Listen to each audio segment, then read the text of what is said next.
Andy Accioli, our Indivisible Rhode Island's founder and executive director, will talk about the fun subject of taxes.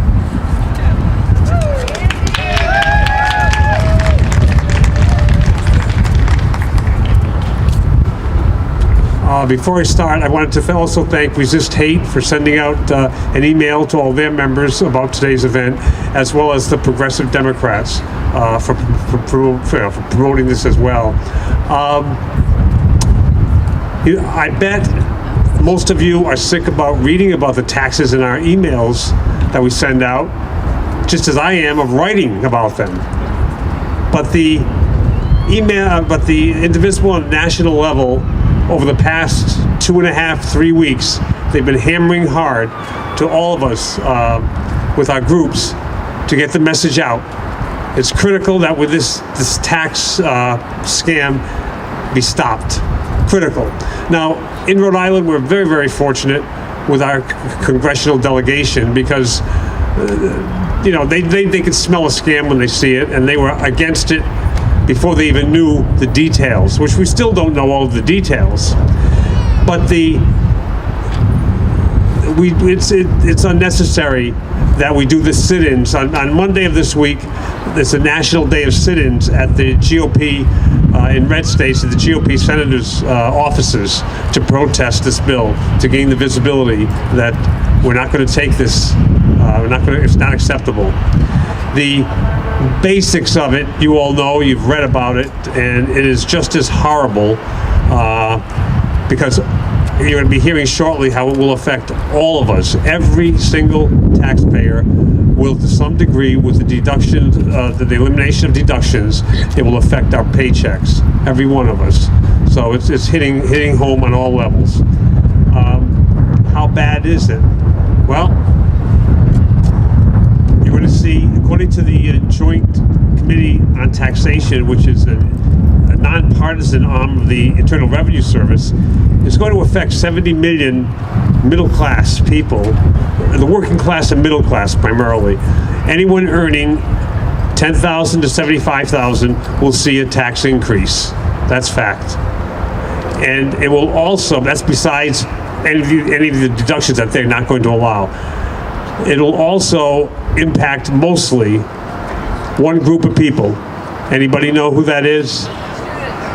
Seniors. Because what it's doing is they're eliminating a senior exemption. That's number one.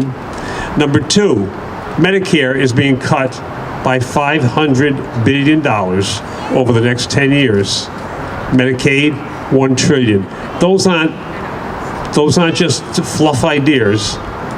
The Senate passed a budget a week ago Thursday with trying to make up a $5 trillion deficit. $1.5 trillion was between Medicare and Medicaid. So and where's this money going? Well, we know where it's going. 80% of it, or $1.2 trillion, is going to the top 1%. That's Trump and his buddies. Big donors, the Koch brothers, Sheldon Adelson, the Mercers who run Breitbart, is going to DeVos, the DeVos family who run Amway. That's where it's going. The other $300 billion is going to those that are in the upper middle class to mere millionaires. But that's where that money is going to be heading. And that's only a temporary, though. That's only temporary. The cuts to corporations, which they estimate to be $2.2 trillion, that's permanent. That money's gone. Now, the increase in revenue into the upper 1%, what is that going to do for the economy? They call it's going to stimulate the economy. How? Are they going to go out and buy another yacht? What are they going to do? Whereas studies have shown, if they gave a tax cut to the working class and middle class, they won't spend that money. Very few save. They will spend the money. That stimulates the economy, builds the purchasing power, but that's not happening. That's not under this proposal. So basically what you have is money going to the top for this cash to be stashed there. And what did the CEOs that got together a few weeks ago with Mnuchin the Secretary of the Treasury. He asked, how many of you will be hiring more people as a result of these newfound money flowing to you? 6 people in a room of a couple of hundred raised their hand. 6. Because we know what they're going to do. They're going to buy back their stock. They're going to also pay off debt. Not going to hire people. So it's a fallacy. There are cracks in the Trump tax scam wall that we are hoping to exploit. You heard it when Bob just read, "'Tis the night before taxes." There are certain senators that are being focused on trying to get them to vote no on this, GOP senators. We know all the Democrat senators will be voting no, but we just need a few of the GOPers to vote no. It's Senator Bob Corker, from who we hope will vote no, because he's a fiscal hawk, and he's upset because of the fact that this is not being fiscally responsible. You have Ron Johnson of Wisconsin, who's saying, no, this is absurd. Why corporations? Why are we feeding big corporations? John McCain said this is a scam. They're not going to hire more people. And of course, Susan Collins is against the individual mandate, the elimination, which this tax scam attempts to do.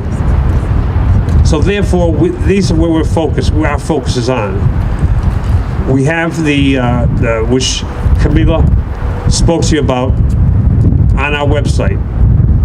You can share it right from there on your Facebook and Twitter. And we're going to have the Twitter addresses for Collins and those senators. So if you put that in your in your tweet that you send out when you retweet this, it's phenomenal. That's how we'll get action, and we have to get action. Now's a critical time period. Indivisible recognizes it's just now. It's do or die, now or never. We're going to be saddled with this. Our children, our grandchildren will be saddled with this tax debt unless we act now. And we can. All of you here, you can act now. Share the video. Share it as many times as you can to whoever you can. Send it out to your email list. Raise people's awareness. You don't know who they know.